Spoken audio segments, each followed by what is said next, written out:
Dobrý deň, vážení priatelia, milí typovači. Dnes sa vám prihováram z posilovne.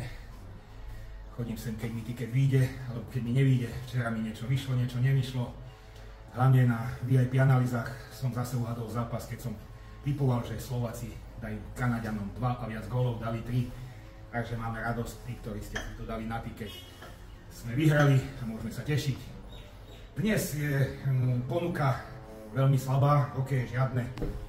V futbale biedne, ale dobrý typer si vždy vyber, lebo nevieme byť ani jeden deň bez typovania.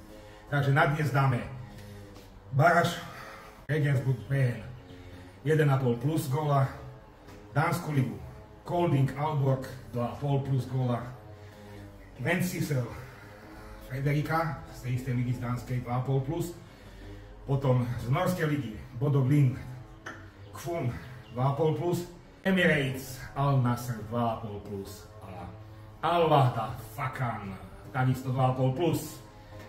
Nemusíte si dávať všetkých 6 zápasov, vyberte si to, čo vám najviac pasuje a dúfam, že budete mať šťastný výber a že sa budete tešiť z víťazstva.